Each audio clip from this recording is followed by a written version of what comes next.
జై సద్గురు మహారాజుకు జై. మనము పరమాత్మ జ్ఞాన ప్రకాశం నుండి ఈ యొక్క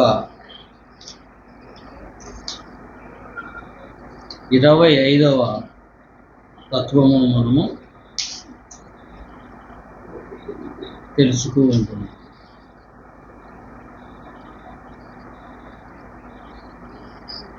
జై శ్రీ అచల ఋషిగురు రమణార్య శిష్య గురుచరణ సేవార్య జై శ్రీ ఓగ్లేసార్య సద్గురు మహారాజుకు జై.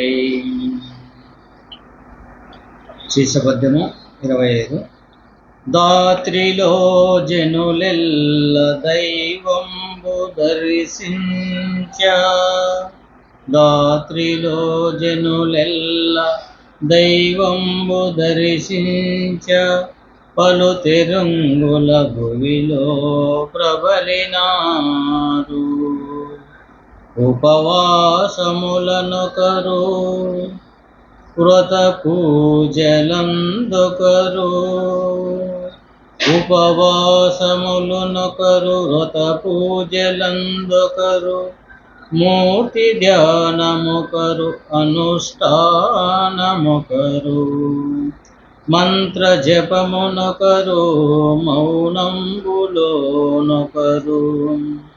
శక్తి పూజలొకరు సిద్ధులొకరు, అష్టయోగములొకరు అమ్మ దయకునొకరు, వంటి పూట ఒకరు వివస్త్రమొకరు, దినానికి ఈ తనువు తరుగుబడుటే నిజముగనబోరు ఆవేల్పులందబోరు.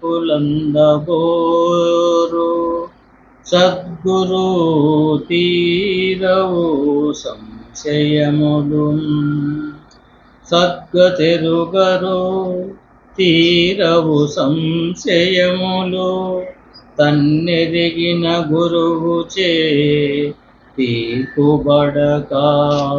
అచల ఋషిదువురు రమణార్య సద్గురుభ్యో నమః. ఎవరైనా కూడా దాత్రి అంటే ఈ సృష్టిలో జనులెల్ల దైవము దర్శించడానికి పలు రకములుగా భూమిలో ప్రయత్నిస్తున్నారు. కాబట్టి కొంతమంది ఉపవాసములు ఉండడము, కొంతమంది వ్రత పూజలు చేయడము, కొంతమంది ధ్యానం ఒకరు, అనుష్ఠానము చేసేవాళ్ళు, మంత్రజపం చేసేవాళ్ళు, మౌనంతో ఉండేవాళ్ళు, శక్తి పూజలు ఒకరు, అష్టయోగములతో ఒకరు. కానీ ఇన్ని చేస్తున్నా కూడా వాళ్ళకు ఈ యొక్క దైవము ఎక్కడున్నాడో తెలియబడక అజ్ఞానులై మూఢులై చితికిపోతున్నారు. దినానికి ఈ తనువు అనగా ఈ శరీరము తరిగిపోయేదే కానీ నిజము తెలుసుకోలేదు. వేల్పులు అందబోరు. ఎంతమంది దీన్ని తెలుసుకోవాలనుకున్నా ఆ సంశయములు రహితపడరు.